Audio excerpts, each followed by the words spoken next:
അൽഹംദുലില്ലാഹി നഹ്മദുഹു വനസ്തഈനുഹു വനസ്തഗ്ഫിറുഹു വനസ്തഹ്ദിഹി വനുഅ്മിനു ബിഹി വനതവക്കലു അലൈഹി വനഊദു ബില്ലാഹി മിൻ ശുറൂരി അൻഫുസിനാ വമിൻ സയ്യിആതി അഅ്മാലിനാ മൻ യഹ്ദില്ലാഹു ഫഹുവൽ മുഹ്തദു വമൻ യുദ്ലിൽ ഫലൻ തജിദ ലഹു വലിയ്യൻ മുർഷിദാ അഷ്ഹദു അൻ ലാ ഇലാഹ ഇല്ലല്ലാഹു വഹ്ദഹു ലാ ശരീക ലഹു وأشهد أن نبينا محمدا عبده ورسوله أرسله بالهدى ودين الحق ليظهره على الدين كله ولو كره المشركون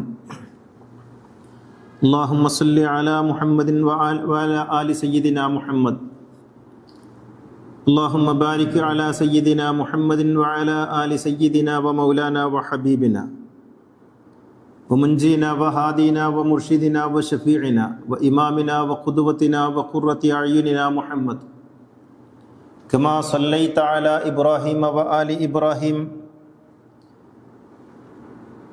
إنك حميد مجيد يا أيها الذين آمنوا اتقوا الله حق تقاته فلا تموتن إلا وأنتم مسلمون أعوذ بالله من الشيطان الرجيم بسم الله الرحمن الرحيم ثم أرسلنا رسلنا تترى كلما جاء أمة رسولها كذبوه فأتبعنا بعضهم بعضا وجعلناهم أحاديث فبعدا لقوم لا يؤمنون ആദരണീയരായ സഹോദരന്മാരെ സഹോദരികളെ, ജീവിതത്തിൽ സൂക്ഷ്മതയും ധാർമ്മികതയും നിലനിർത്തണമെന്ന് ഉണർത്തുകയാണ്. അല്ലാഹു തആല നമ്മെ എല്ലാവരെയും സജ്ജനങ്ങളിൽ ഉൾപ്പെടുത്തി അനുഗ്രഹിക്കുമാറാകട്ടെ. അകമ്പൊരുളിൻ്റെ അടിസ്ഥാന ആശയങ്ങൾ വിശദീകരിച്ച് വരികയായിരുന്നു കഴിഞ്ഞ ഏതാനും ഖുത്ബകളിലായി. അകമ്പൊരുളിൻ്റെ അടിസ്ഥാന ആശയങ്ങളിൽ ഒന്നാണ് ഭാരതീയരെക്കുറിച്ചുള്ള, ഇവിടെയുള്ള ഹിന്ദു ജനവിഭാഗത്തെക്കുറിച്ചുള്ള വീക്ഷണം. ഭാരതീയർ വേദക്കാരാണ് എന്നുള്ളതാണ് ഖുർആനികമായ ഒരു വീക്ഷണമായി അകമ്പൊരുൾ സ്വീകരിച്ചിട്ടുള്ളത്. വേദക്കാർ എന്നതിന് അറബിയിൽ അഹ്ലു കിതാബ് എന്നാണ് പറയുക. അഹ്ലു കിതാബ് എന്നാൽ വേദം ലഭിച്ച് ആ വേദത്തിൻ്റെ അടിസ്ഥാനത്തിലുള്ള നിയമങ്ങളിൽ, ധാർമ്മിക സദാചാര മൂല്യങ്ങളിൽ വിശ്വസിച്ച് ജീവിക്കുന്നവർ ആണ് അഹ്ലു കിതാബ് എന്നറിയപ്പെടുന്നത് പൊതുവെ.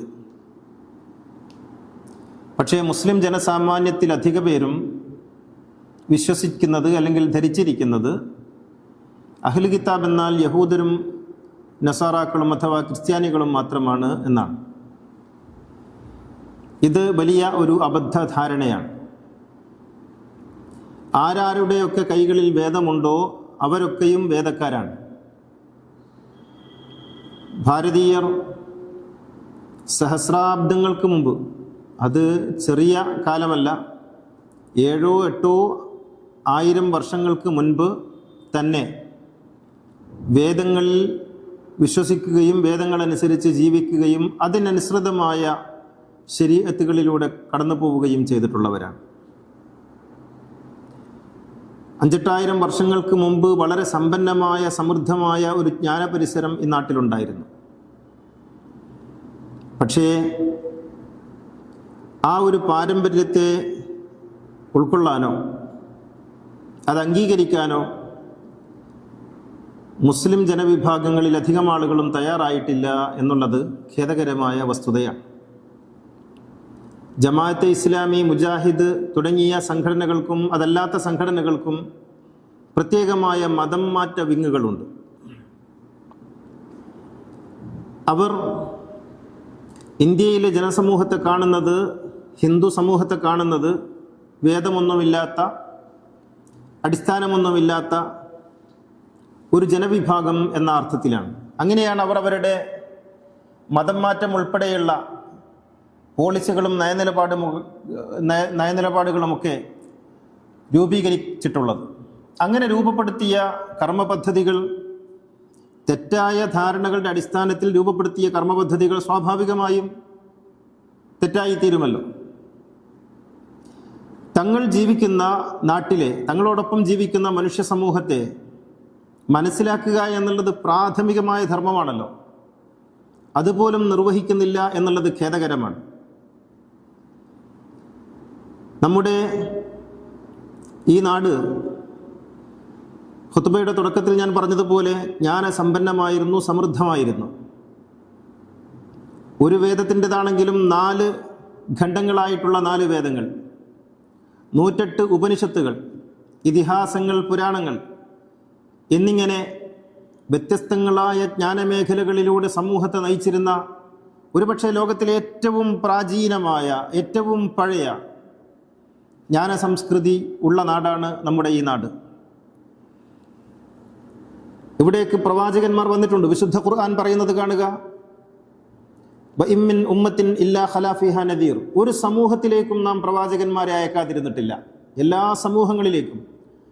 അപ്പോഴത് ഭാരതീയർ അതിൽ നിന്ന് മുക്തരാണ്, ഭാരതത്തിലേക്ക് പ്രവാചകന്മാർ വന്നിട്ടില്ല എന്ന് പറയാൻ ഒക്കുമോ? ഏത് സമൂഹത്തിലേക്കും പ്രവാചകന്മാർ വന്നിട്ടുണ്ട്. മറ്റൊരായത്തിൽ പറയുന്നത് വമാ കുന്നാ മുഅദ്ദിബീന ഹത്താ നബ്അസ റസൂല. സൂറ ഇസ്രായിൽ പറയുന്നു, പ്രവാചകന്മാരെ അയക്കാതെ ഒരു സമൂഹത്തെയും നാം രക്ഷാശിക്ഷകൾക്ക് വിധേയമാക്കുകയില്ല. വിചാരണ ചെയ്യണമെങ്കിൽ അവർക്ക് ദൂതൻ വരണം. അതുകൊണ്ട് എല്ലാ മനുഷ്യൻ എവിടെയൊക്കെ താമസിക്കുന്നുവോ, അത് കാടുകളിലാണെങ്കിലും നാടുകളിലാണെങ്കിലും മരുപ്രദേശങ്ങളിലാണെങ്കിലും എല്ലാം അവിടേക്കെല്ലാം പ്രവാചകന്മാർ വന്നിട്ടുണ്ട്. ഖുർആനിന്റെ മറ്റൊരു ഭാഗത്ത് പറയുന്നു വലിക്കുല്ലി ഉമ്മത്തിർ റസൂൽ. എല്ലാ ജനസമൂഹങ്ങൾക്കും ദൈവദൂതന്മാർ ഉണ്ടായിട്ടുണ്ട്. വലഖദ് ബഅസ്നാ ഫീ കുല്ലി ഉമ്മത്തിർ റസൂല. എല്ലാവരിലേക്കും നാം പ്രവാചകന്മാരെ അയച്ചിട്ടുണ്ട്. സുമ്മ അർസൽനാ റുസുലനാ തത്ര.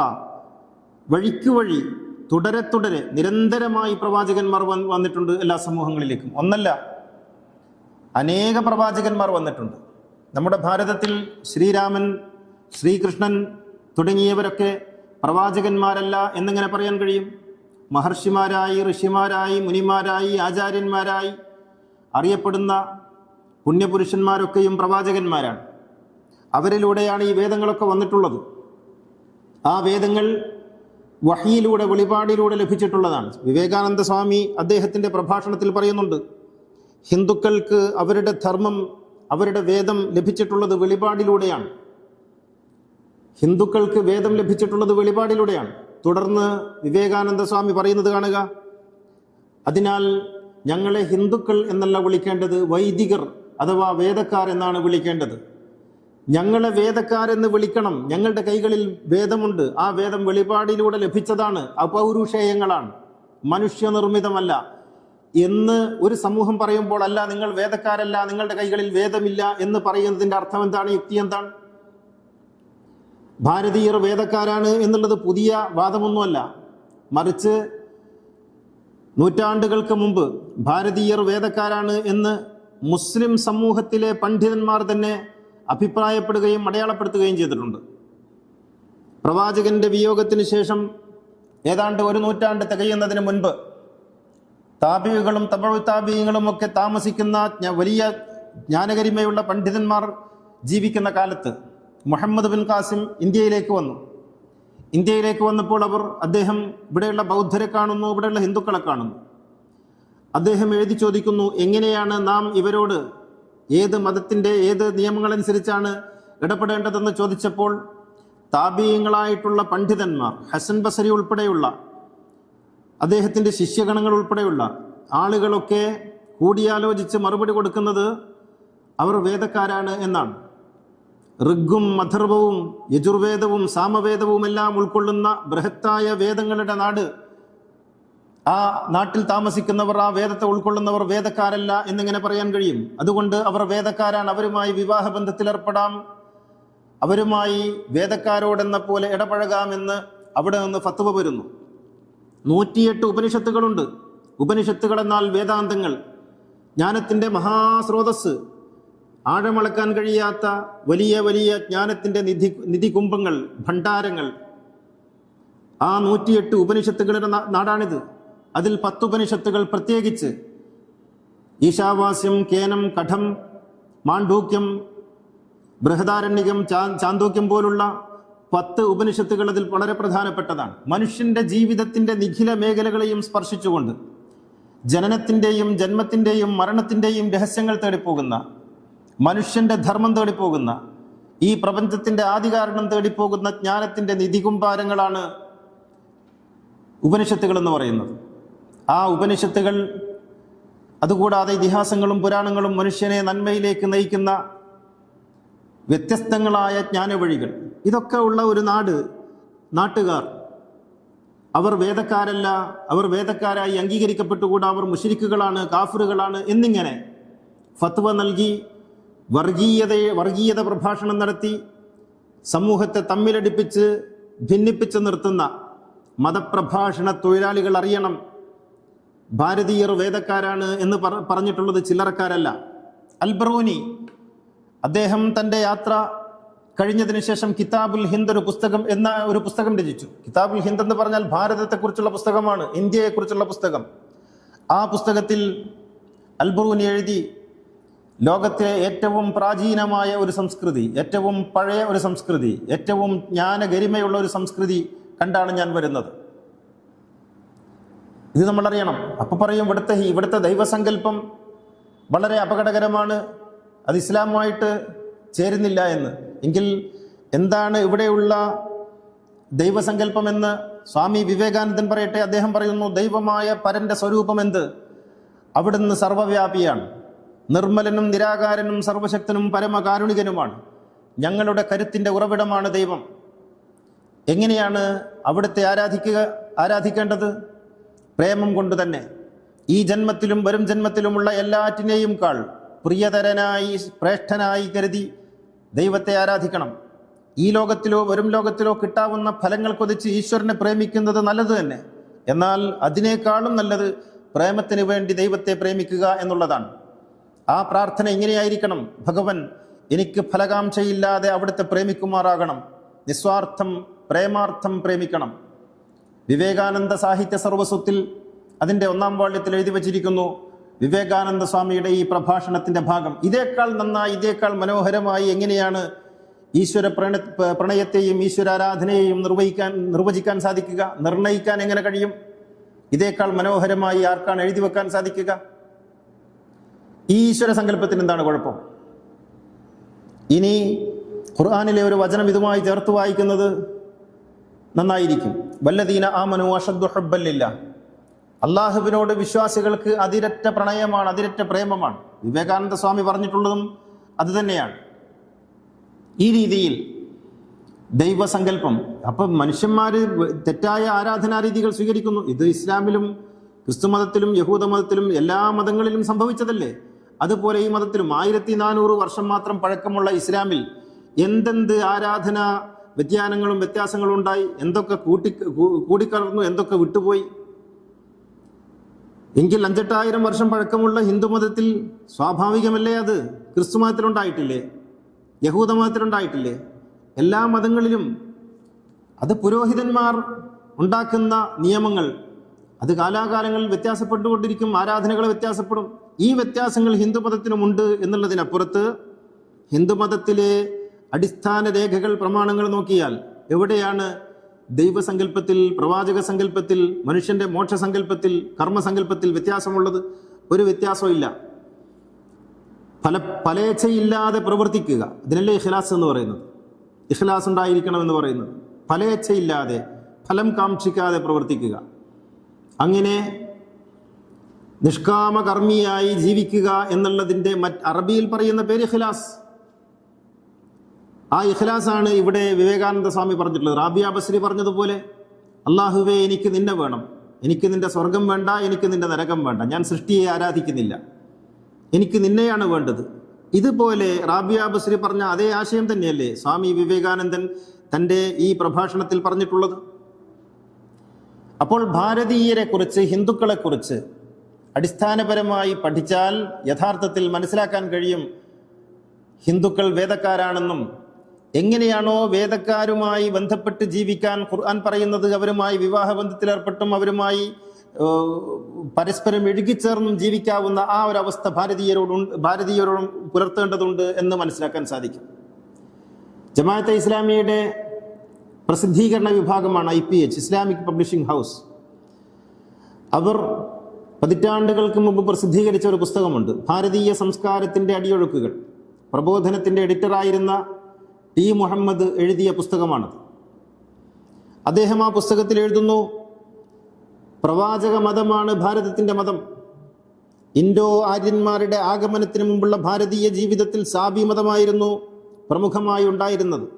ലോകത്തിലെ ഏറ്റവും പ്രാചീന പ്രവാചക മതമാണ് സാബി മതം. അത് മഹത്തായ നൂഹിൻ്റെയും ഷീഥിൻ്റെയും മതമാണ്. നൂഹ് പുരാവർണിതനായ മനു തന്നെയാണ്. മനുവും നൂഹും ഒരാളാണെന്നും ഇവിടെ ഉണ്ടായിരുന്നത് പ്രവാചക മതമാണെന്നും ആ പ്രവാചക മതത്തിൻ്റെ പിന്തുടർച്ചയാണ് ഇന്ന് കാണുന്ന ഹിന്ദുമതമെന്നും വളരെ കൃത്യമായി ടി മുഹമ്മദ് അദ്ദേഹത്തിൻ്റെ പുസ്തകത്തിൽ എഴുതി വെക്കുന്നു. ജമാഅത്തെ ഇസ്ലാമിക്കാർ പുസ്തകം അലങ്കാരമായി കൊണ്ടുനടന്നാൽ പോരാ, ഈ പുസ്തകമൊക്കെ ഒന്ന് എടുത്ത് വായിച്ചു നോക്കുന്നത് നന്നായിരിക്കും. അദ്ദേഹം പറയുന്നു, പ്രവാചകന്മാർ അഥവാ ധർമ്മ സംസ്ഥാപനാർത്ഥം ഇവിടെ അവതരിക്കുന്ന പുണ്യപുരുഷന്മാർ, ആ സങ്കല്പം തന്നെയാണ് ഭാരതത്തിലെ അവതാര സങ്കല്പം എന്ന് പറയുന്നത്. ഗീതയിലെ ധർമ്മം എന്ന വാക്ക് ഖുർആനിലെ ദീൻ എന്ന വാക്കിൻ്റെ പകരമാണ്. ഖുർആനിലെ ദീൻ എന്ന ശബ്ദവും ഗീതയിലെ ധർമ്മം എന്ന ശബ്ദവും ഒരേ അർത്ഥത്തിലാണ് ഉപയോഗിച്ചിട്ടുള്ളത് എന്ന് അദ്ദേഹം എഴുതുന്നു 25-ാമത്തെ പേജിൽ.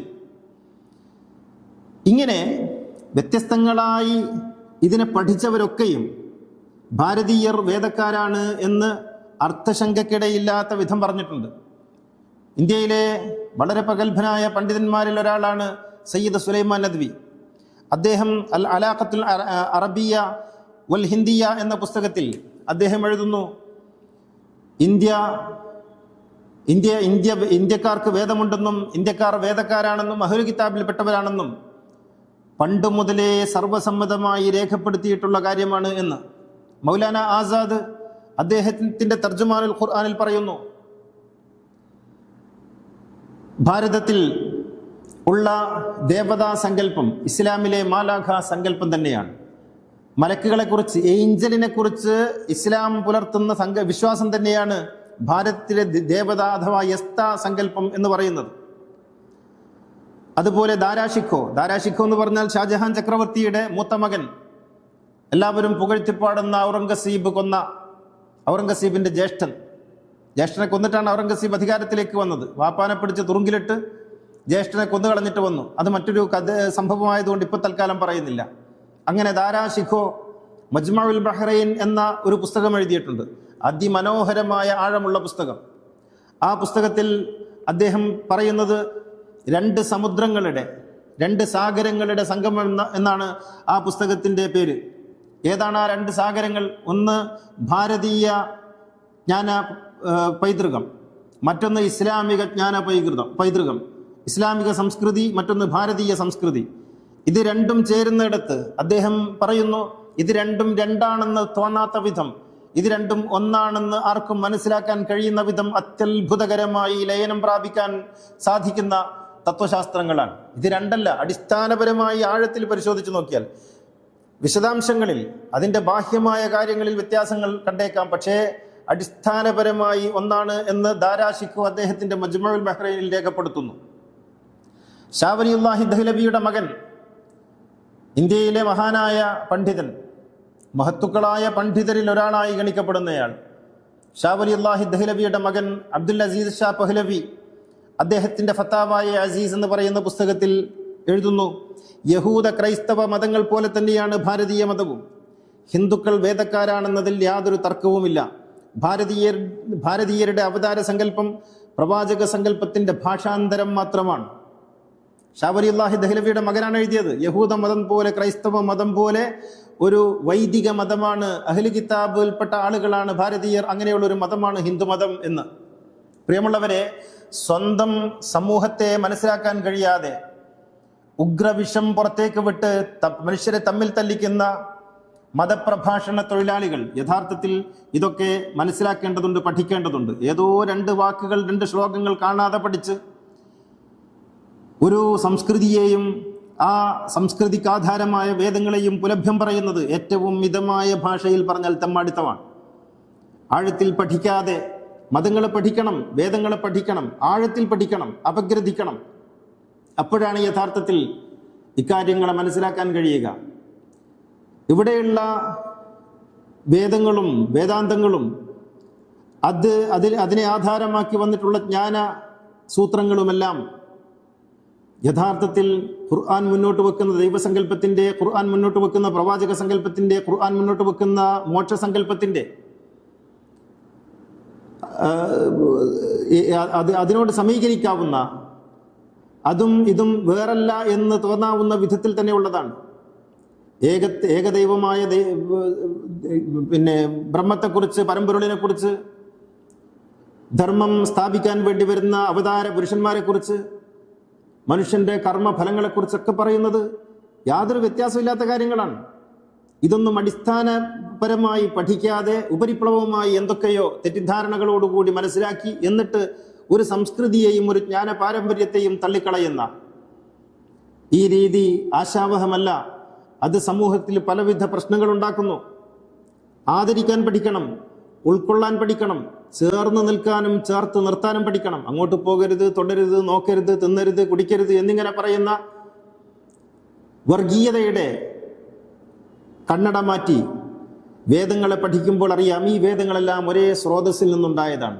ഋഗ്വേദമാകട്ടെ, യജുർവേദമാകട്ടെ, സാമവേദമാകട്ടെ, അഥർവവേദമാകട്ടെ, തിരുക്കുറളാകട്ടെ, ഖുർആനാകട്ടെ, ബൈബിളാകട്ടെ, തോറയാകട്ടെ, കൺഫ്യൂഷസിന്റെ വചനങ്ങളാകട്ടെ, ബുദ്ധാഗമങ്ങളാകട്ടെ, എല്ലാം ഒരേ സ്രോതസ്സിൽ നിന്ന് വരുന്നത്, എല്ലാം ഒരു സ്രോതസ്സിൽ നിന്നുണ്ടാകുന്നത്, എല്ലാം പറയുന്നത് ഒരേ സത്യം, വിശദാംശങ്ങളിലെ വ്യത്യാസം. അങ്ങനെ നോക്കുമ്പോൾ ഭാരതീയർ വേദക്കാരാണെന്ന് മനസ്സിലാക്കാൻ യാതൊരു പ്രയാസവും ഉണ്ടാവില്ല. അത് ഉൾക്കൊള്ളാനുള്ള മനസ്സാണ് വേണ്ടത്. ഞങ്ങൾ ശരി, നിങ്ങൾ തെറ്റ്, ഞങ്ങൾ സ്വർഗത്തിൽ, നിങ്ങൾ നരകത്തിൽ, ഞങ്ങൾ ഏറ്റവും മികച്ചവർ, നിങ്ങൾ പോക്കുകേസ് എന്നിങ്ങനെ വിചാരിക്കുന്ന മത തീവ്രതയുടെ ഭാണ്ഡക്കെട്ടുകളിൽ നിന്ന് മുക്തരായി ആകാശത്തോളം വിശാലമായ ഇസ്ലാമിൻ്റെ ആശയങ്ങൾ മനസ്സിലാക്കുമ്പോൾ ഇത് ഉൾക്കൊള്ളുന്നതിൽ യാതൊരു തടസ്സവും ഉണ്ടാവില്ല. അള്ളാഹു അനുഗ്രഹിക്കുമാറാകട്ടെ. അഖൂലു ഖൗലി ഹാദാ വഅസ്തഗ്ഫിറുല്ലാഹൽ അദീം ലി വലക്കും വഅസ്തഗ്ഫിറുഹു അന്നി വഅൻകും വഅൻ ജമീഇൽ മുസ്ലിമീന വൽ മുഅ്മിനീന അജ്മഈന ഫസ്തഗ്ഫിറുഹു ഇന്നഹു ഹുവൽ ഗഫൂറുർ റഹീം. അൽഹംദുലില്ലാഹില്ലദീ ഹദാനാ ലിഹാദാ വമാ കുന്നാ ലിനഹ്തദിയ ലൗലാ അൻ ഹദാനല്ലാഹ്. അസ്സലാത്തു വസ്സലാമു അലാ സയ്യിദിനാ മുഹമ്മദിൻ സയ്യിദിൽ കൗനൈനി മഹ്ബൂബി റബ്ബിൽ മശ്രിഖൈനി വൽ മഗ്രിബൈൻ ഖാതമിൽ അംബിയാഇ സയ്യിദിൽ മുർസലീൻ മുറാദിൽ മുഷ്താഖീൻ മഹ്ബൂബിൽ ആശിഖീൻ ജദ്ദിൽ ഹസനി വൽ ഹുസൈൻ സാഹിബിൽ ഹറമൈനി വബ്നി ദബീഹീൻ സയ്യിദിനാ മുഹമ്മദ് ഇബ്നു അബ്ദുല്ലാഹി ഇബ്നു അബ്ദുൽ മുത്തലിബ് സല്ലല്ലാഹു അലൈഹി വഅലാ ആലിഹി വസഹ്ബിഹി الذين جاهدوا بأموالهم في سبيل الله وباعوا نفوسهم لدين الهدى رضي الله عنهم ورضوا عنه ذلك لمن خشي ربه إن الله وملائكته يصلون على النبي يا أيها الذين آمنوا صلوا عليه وسلموا تسليما. സഹോദര സഹോദരികളെ, തഖ്വയുള്ളവരായിരിക്കണമെന്നൊന്നുകൂടി ഉണർത്തുകയാണ്. ഭാരതത്തിലെ ജ്ഞാന പൈതൃകത്തെക്കുറിച്ചും വേദപാരമ്പര്യത്തെക്കുറിച്ചൊക്കെ പറയുമ്പോൾ സ്വാഭാവികമായും ഉയർന്നു വരാൻ സാധ്യതയുള്ള ഒരു ചോദ്യം, അങ്ങനെയാണെങ്കിൽ ഇവിടെയുള്ള ഈ ജാതീയത എങ്ങനെ ഉണ്ടായി, സതി എങ്ങനെ ഉണ്ടായി എന്നുള്ളതൊക്കെയാണ്. അതിൻ്റെ ഉത്തരം അത് മതത്തിൻ്റെ പേരിൽ ഉണ്ടാക്കിയതാണ് എന്നുള്ളതാണ്, മതത്തിൻ്റെ ഭാഗമല്ല. ഒരു സമൂഹം തങ്ങളുടെ ആചാരങ്ങളും സമ്പ്രദായങ്ങളും മതത്തിൻ്റെ പേരിൽ നടപ്പിലാക്കും. അത് അതിൻ്റെ താല്പര്യക്കാർ ഉണ്ടാക്കിയ ആചാരങ്ങളും സമ്പ്രദായങ്ങളുമായിരിക്കും. മതവുമായിട്ട് അതിന് യാതൊരു ബന്ധവും ഉണ്ടാവില്ല. പക്ഷേ അത് പിൽക്കാലത്ത് മതത്തിൻ്റെ പേരിലാവുകയും മതം തന്നെ ആയിത്തീരുകയും ചെയ്യും. ജാതീയത ലോകത്തിലെ ഏറ്റവും മനുഷ്യത്വ വിരുദ്ധമായ സമ്പ്രദായങ്ങളിലൊന്നാണ്. അതുണ്ടാക്കിയത് ദൈവമല്ല, വേദങ്ങളല്ല, വേദാന്തങ്ങളല്ല. പിന്നെയോ അതുണ്ടാക്കിയത് സവർണ മേധാവിത്വമാണ്, അധികാരി വർഗമാണ്. അത് വേദങ്ങളൊക്കെ ഉണ്ടായി എത്രയോ സഹസ്രാബ്ദങ്ങൾക്ക് ശേഷമാണ് അതുണ്ടാകുന്നത്. അതിന് വേണ്ടുന്നതെല്ലാം അവർ മതത്തിൻ്റെ പേരിൽ ഉണ്ടാക്കി. ജാതീയത ഏതെങ്കിലും ഒരു ഭാരതത്തിലെ ജ്ഞാനി, ഒരു മഹർഷി ജാതീയത നല്ലതാണെന്നോ അത് വേദപരമാണെന്നോ അംഗീകരിച്ചിട്ടില്ല. എല്ലാവരും അത് മനുഷ്യത്വ വിരുദ്ധമാണെന്നും തെറ്റാണെന്നും പറഞ്ഞിട്ടേ ഉള്ളൂ. അതിന് മറ്റ് വ്യാഖ്യാനങ്ങളൊക്കെ നൽകാൻ ശ്രമിച്ചിട്ടുണ്ടെങ്കിൽ പോലും ഇക്കാണുന്ന വർണ്ണാശ്രമധർമ്മം, ഐത്തം, അത് മനുഷ്യത്വ വിരുദ്ധമാണെന്ന് പറയാത്ത ഒരു ജ്ഞാനിയും ഭാരതത്തിലുണ്ടായിട്ടില്ല. പക്ഷേ അധികാരിവർഗവും പൗരോഹിത്യവും അത് മതത്തിൻ്റെ പേരിൽ അടിച്ചേൽപ്പിക്കുകയായിരുന്നു. അതിന് വേണ്ടുന്നതൊക്കെ തിരികെ കയറ്റി ഋഗ്വേദത്തിൽ പുരുഷ സൂക്തം അങ്ങനെ സംഭവിച്ചതാണെന്ന് ഭാരതത്തിലെ മഹാജ്ഞാനികളൊക്കെ എഴുതി വച്ചിട്ടുണ്ട്.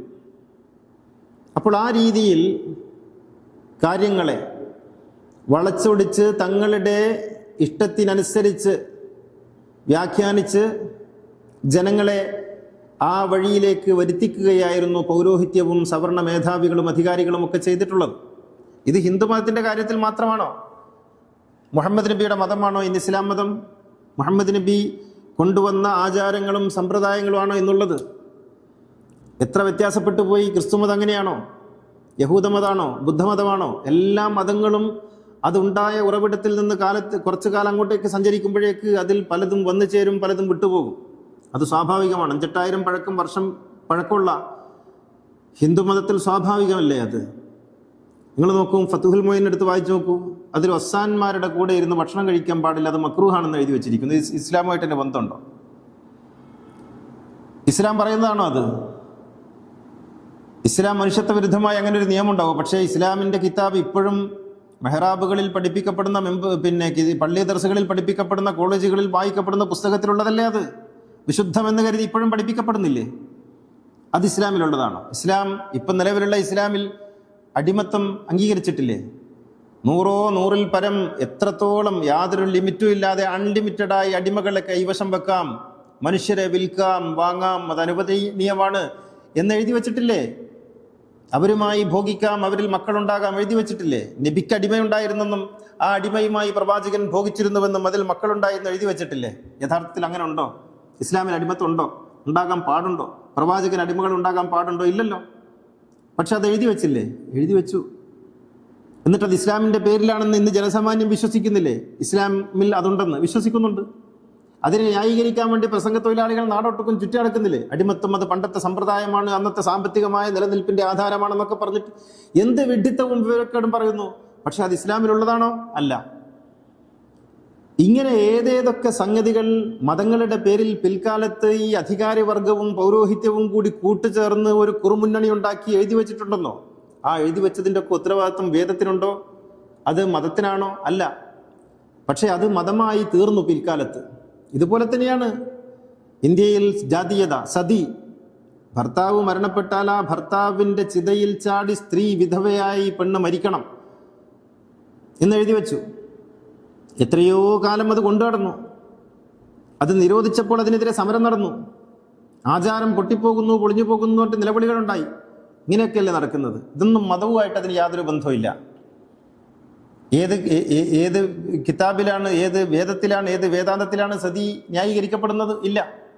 അപ്പോൾ ഈ അർത്ഥത്തിൽ ഇവിടെ നടക്കുന്ന ദുരാചാരങ്ങൾ ദുരാചാരങ്ങളാണ്, അത്യാചാരങ്ങൾ അത്യാചാരങ്ങളാണ്, സമ്പ്രദായങ്ങൾ സമ്പ്രദായങ്ങളാണ്.